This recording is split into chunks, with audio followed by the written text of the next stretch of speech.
race to find a gap of 13. In fact, he's got to have 14 to take the lead. But looking further back there, Phil, you could see the damage that's been done by this, which is probably one of the shortest climbs in the USA Pro Challenge. It happens every year. 1.1 kilometers long, and when you look behind the yellow jersey and Rowan Dennis a little bit further back, it's a long, long way down the road to see the rest of the main field. Looks like Brent's being a little bit distanced right now by Rowan Dennis, his teammate, who's been working for him. So Brent needs to really push it down right now. Davide Formolo sitting on the back of Brent Brookwalter. Might even see Davide attack Brent right now. So Rowan, this is interesting to see if Rowan's going to keep on or he's going to wait for Brent. We're going to need stopwatches on the line here. 6-second gap between Dennis and the yellow jersey. Gives the yellow jersey to Dennis. Well, at least Dennis has had to take control here. He knows the danger of this young man, Squire. He's had to come after him himself. Yeah, but I think as well, you've got to remember that, Christian, when you come to a climb like this, it's not a question of holding back. You've actually got to do everything you can just to get up the climb like this and keep the tempo going forward. I would expect to see Rowan Dennis, well, it's done already and done and dusted because he's back into the contact. He's going full gas now. I think he just realized that Brent wasn't behind him. He was not going conservative. He's going to go full in on this descent. Let's not forget, these guys are at the limit and they have to do a MotoGP descent down to the finish line. This wasn't the way it was supposed to be for Team BMC. Dennis has ridden every day in the favour of his team captain, Brent Brookwalter. He's seen him falter. He's had to go a day ahead of the time trial. He could be taking the 6 seconds he needs right now to be last man to start tomorrow. He's over the top. He takes a look. Now he's got a race for home. This is the first time I think we've seen Rowan Dennis go as hard as he can the entire race. He's always been working at the service of Brent Brookwalter, but now he is all in, going for himself. Well, there's a little group which is trying to continue here. Dennis is just checking what the gap is. He only needs to get home 6 seconds ahead of the field to take the lead. And look at this now. He's rocking a huge gear down the mountain. And on this occasion, he doesn't have anybody else with him in the breakaway. He's solo right now. And look at, there's Brent Brookwalter coming back. He's got to really pull himself inside out to stay in this bike race into the low aerodynamic position for Rowan Dennis. This man is a phenomenal performer. And as you can see, the last shot, you can see Rowan's stomach and how much he was breathing going down that hill, sitting on that top tube. But like we said before, this is a smoking fast downhill, and it's going to go by really quick. Well, Dennis is going to have to take chances now. The winner this year of the Santos Tour Down Under in his home country of Australia, and indeed in his home state of South Australia. Now here he is in far-off Colorado in the Rocky Mountains as he's heading down towards the go. He's 3 kilometers. It's all downhill, but it's not a formality. There's some tricky catches down here.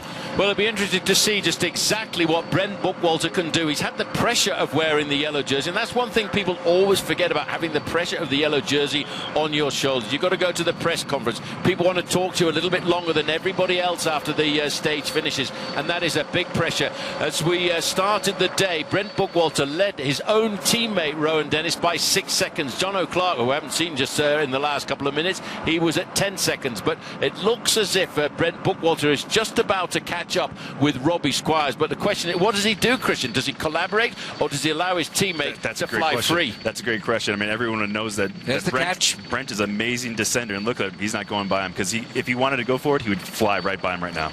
Now he's handicapped now, and look, he's gone into the slipstream here of Robbie Squire.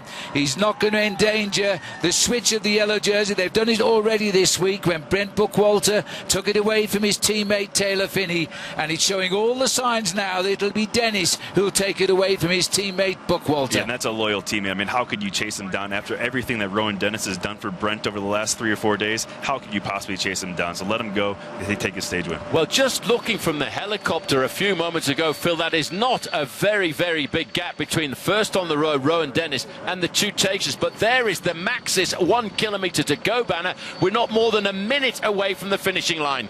That's right. Well, let's say minute 10. I know we're downhill, and it's absolutely all on the finishing sprint. The sprint itself is downhill here in town, and as Dennis now goes under, well, he's in front. It's all a matter by how many seconds he wins this leg by.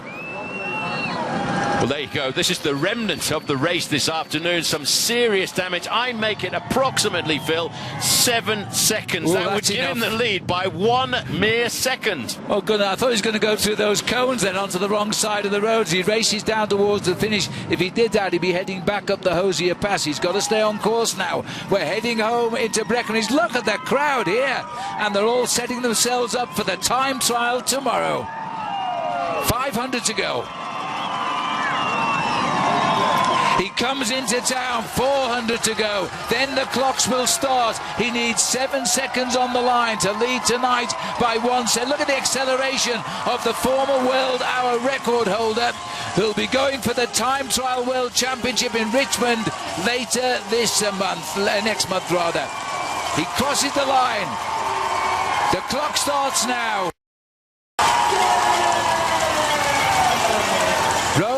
Dennis is the next leader of the USA Pro Challenge, and now will his teammate in yellow, he's going to go for second. This is the reverse of the finish as we climbed up Arapahoe Basin.